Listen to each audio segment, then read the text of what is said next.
नमस्ते बच्चों, कथा श्रेणी में आपका स्वागत है। सर्वोत्कृष्ट कार्य की हम बात कर रहे थे, तो उसके अंदर आज एक पिछली सदी के महान वैज्ञानिक माइकल फेराडे, इनकी कहानी मैं आपको सुनाने वाला हूँ। उनके जीवन के बारे में शायद आपको मालूम नहीं होगा।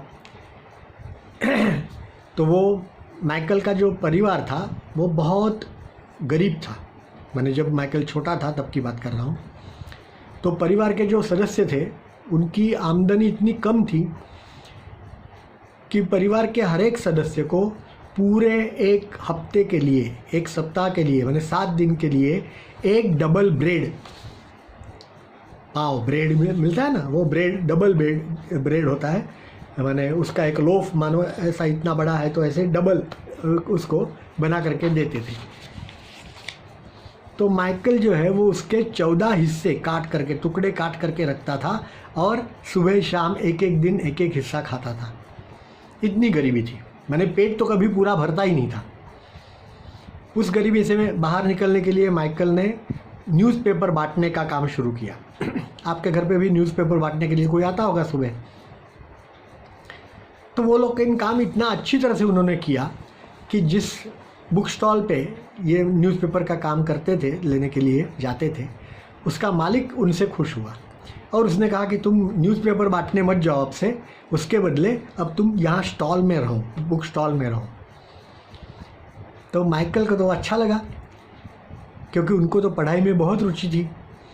तो बुक स्टॉल में बैठे बैठे सभी बुक्स पढ़ने लगे, ज़्यादा से ज़्यादा वो पढ़ने लगे और पढ़ाई में उनकी रुचि अच्छी थी। उसमें उन्होंने विज्ञान की बुक्स, किताबें पढ़ना शुरू किया। बहुत अच्छा लगता था विज्ञान की किताबें पढ़ना। तो विज्ञान की किताबें पढ़ते पढ़ते एक दिन क्या हुआ कि उनकी एक पहचान एक उस समय के एक दूसरे महान वैज्ञानिक थे, सर हम्फ्री डेवी, उनसे हुई। तो इनसे बात हुई तब पता चला वो हम्फ्री डेवी को कि इसको विज्ञान में बहुत रुचि है।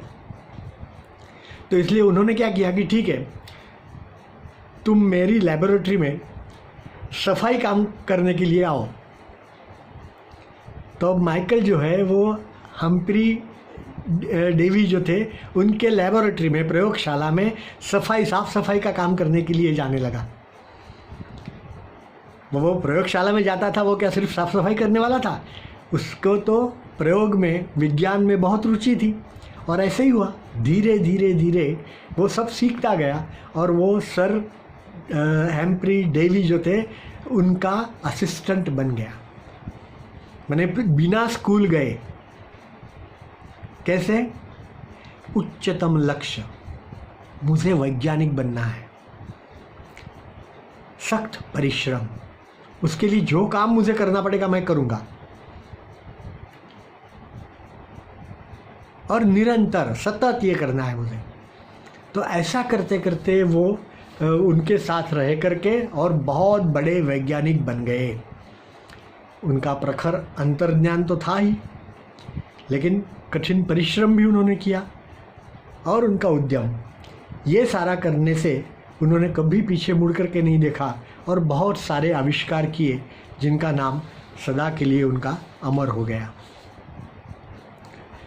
तो बच्चों, ये हमें करना है, याद रखिए।